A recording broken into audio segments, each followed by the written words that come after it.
யோசுவாவின் புஸ்தகம் 10ஆம் அதிகாரம் 42ஆம் வசனம். அந்த ராஜாக்கள் எல்லாரையும் அவர்கள் தேசத்தையும் யோசுவா ஒருமிக்க பிடித்தான். இஸ்ரவேலின் தேவனாகிய கர்த்தர் இஸ்ரவேலுக்காக யுத்தம் பண்ணினார். அல்லேலூயா. அந்த வார்த்தையை கவனிச்சிங்களா? இஸ்ரவேலின் தேவனாகிய கர்த்தர் இஸ்ரவேலுக்காக யுத்தம் பண்ணினார். இந்த ஒரு அதிகாரத்தில் நிறைய யுத்தங்கள் சொல்லப்பட்டிருக்கு. குறிப்பாக அதில் கிபியோனின் குடிகளை எதிர்த்து 5 ராஜாக்கள், எமோரியரின் ராஜாக்கள், அது ஒரு ராஜதானி பட்டணமாக இருக்குது, நல்ல விஸ்தாரமான ஒரு இடமா இருக்குது. அங்கே இருக்கிறவங்களாம் பலசாலிகளாக இருக்கிறாங்க. ஆனால் அவங்க யோசுவாவோடு கூட என்ன செஞ்சிட்டாங்க? சமாதானம் பண்ணிட்டாங்க.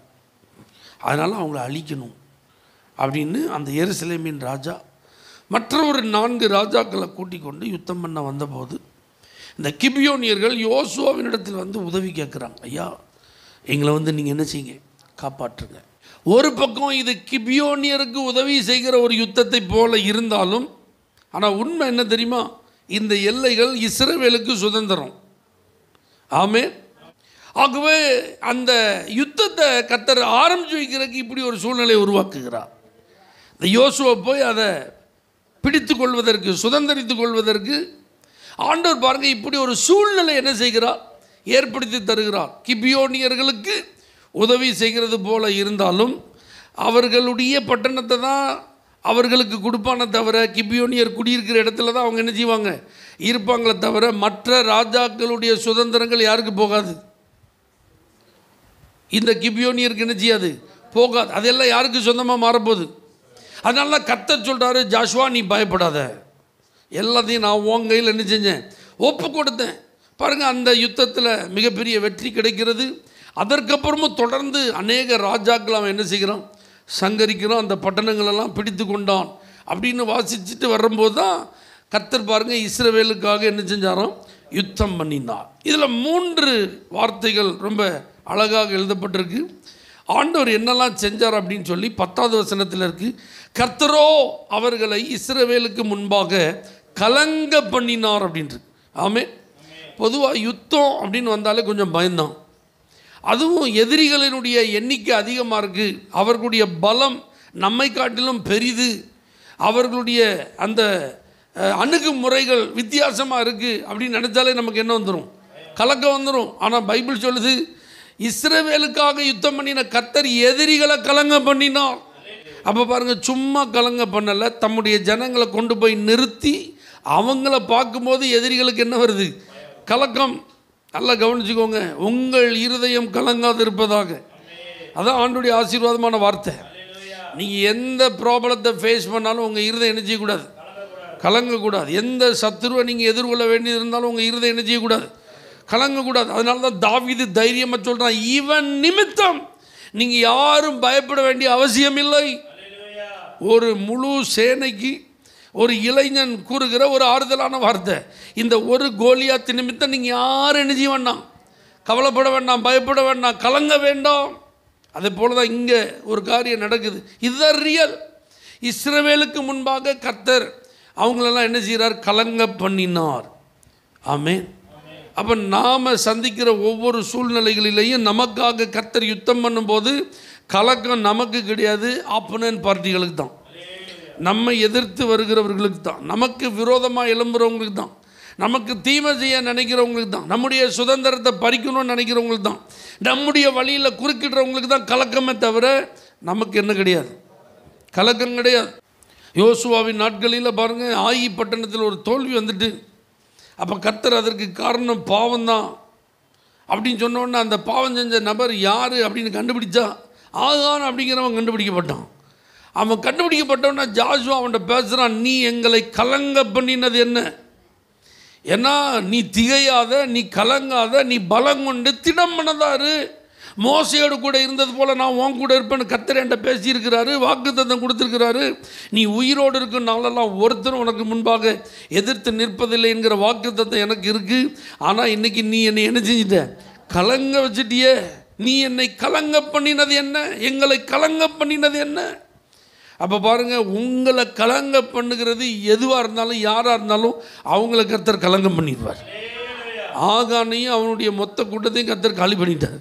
அது மாதிரி தான் இன்றைக்கி இந்த இஸ்ரவேலுக்கு எதிராக யுத்தம் பண்ணுற அத்தனை பேரை கர்த்தர் என்ன செஞ்சாராம்?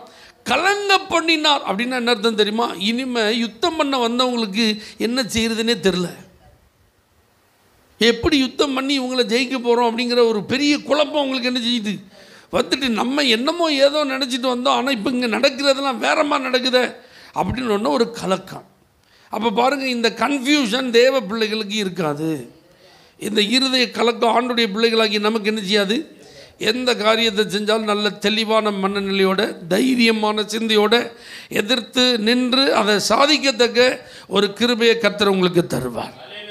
2வது 11வது வசனத்தில் இருக்கு பாருங்க, கர்த்தர் பெரிய கற்களை வானத்திலிருந்து விழ பண்ணினான் இருக்கு. ஆமென். கலங்க பண்ணின தேவன் கல்மலையை அனுப்பினார். பட்டயத்தினால அவர்கள் வெட்டி வீழ்த்தின ஜனங்களை காட்டிலும் கர்த்தர் அனுப்பின கல்மலையினால் செத்தவங்க தான் எப்படி இருந்தாங்களாம்? அதிகமாக இருந்தாங்களாம். அப்போ கர்த்தர் இஸ்ரவேலுக்காக யுத்தம் பண்ணும்போது அவர் தன்னுடைய ஆயுதத்தை பயன்படுத்துகிறார் பாருங்க. ஹல்லேலூயா. ஏன்னா நமக்கு நம்மிடத்தில் இருக்கிற ஆயுதங்கள், நம்மிடத்தில் இருக்கிற அந்த இராணுவ வீரர்களின் எண்ணிக்கை இதெல்லாம் யாருக்கு தெரியும்? கர்த்தருக்கு தெரியுமா தெரியாதா? நம்முடைய பலம் என்ன, பலவீனம் என்னன்னு கர்த்தருக்கு தெரியுமா தெரியாதா? நம்மள்கிட்ட இருக்கிற பலத்தை உபயோகப்படுத்தி நம்ம யுத்தம் பண்ணால் எவ்வளோ நேரம் யுத்தம் பண்ண வேண்டியது இருக்கும் அப்படிங்கிறதெல்லாம் யாருக்கு தெரியும்? பாருங்கள், கல்மலையால் கர்த்தர் இந்த ஜனங்களை அழித்தும், யோசுவா சூரியனை பார்த்து சந்திரனை பார்த்து நீ நில்லு அப்படின்னு ஒரு பகல் முழுவதும் நிறுத்தி யுத்தம் பண்ணியிருக்கான்.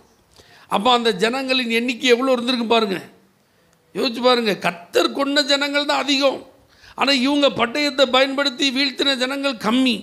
அப்படி இருந்தும் ஒரு பகல் முழுவதும் சூரியனும் சந்திரனும் என்ன செய்ய வேண்டியது இருந்தது? அது பகலாகவே இருக்க வேண்டியது இருந்தது. ஆமீன் சொல்லுங்கள். அப்போ இங்கே கர்த்தர் யுத்தம் பண்ணும்போது அவரே தம்முடைய ஜனத்திற்காக செயல்படுகிறார்.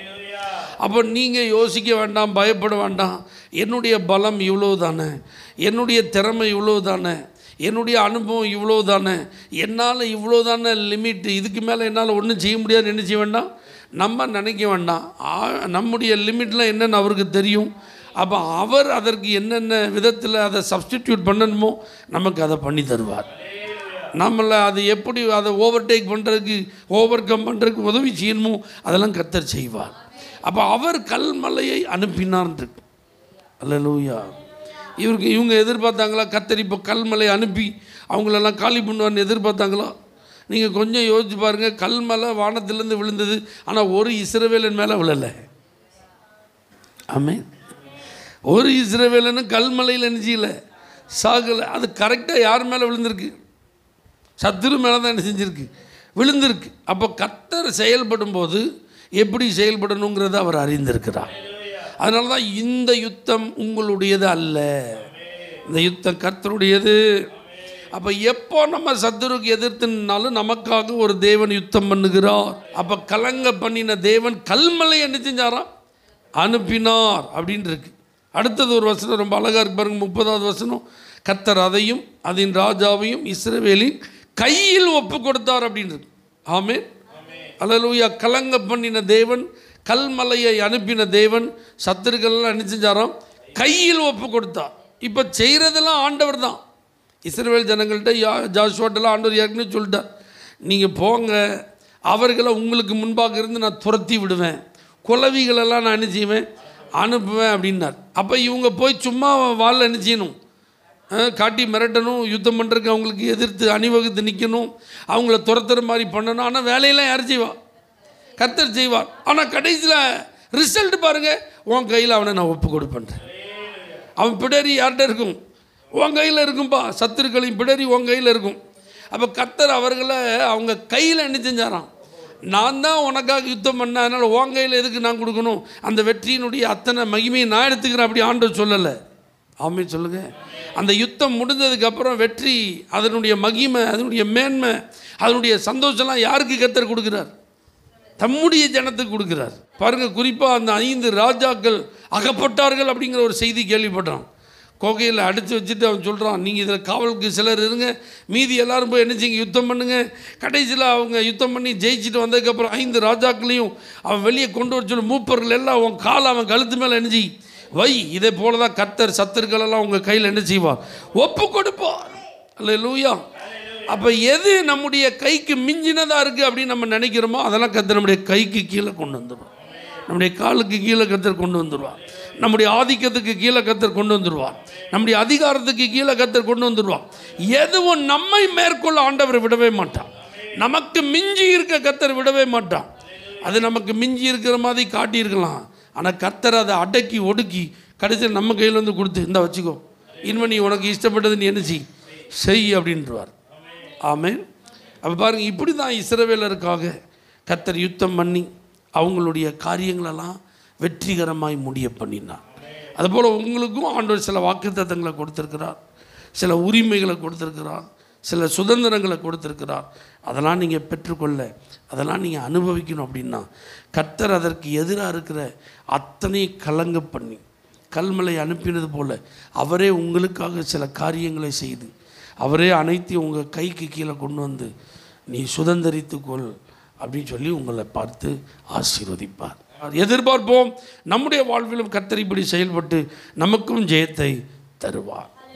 கண்ணில் மூடி நாம் ஜெபம் பண்ணுவோம். நல்ல தகப்பனே, சர்வ வல்லமையுள்ள ஆண்டவரே, நீங்கள் இஸ்ரவேலுக்காக யுத்தம் பண்ணி அவங்களுக்கு வெற்றியை கொடுத்தது போல் எங்களுக்காகவும் யுத்தம் பண்ணி நீங்கள் ஜெயத்தை தரப்போகிறீங்க. அதற்காக நன்றி. இயேசுவின் நாமத்தில் பிதாவே, ஆமென். For prayer contact, Pastor J. Kumar, El Shaddai Ministries, 9500252586, Surandai.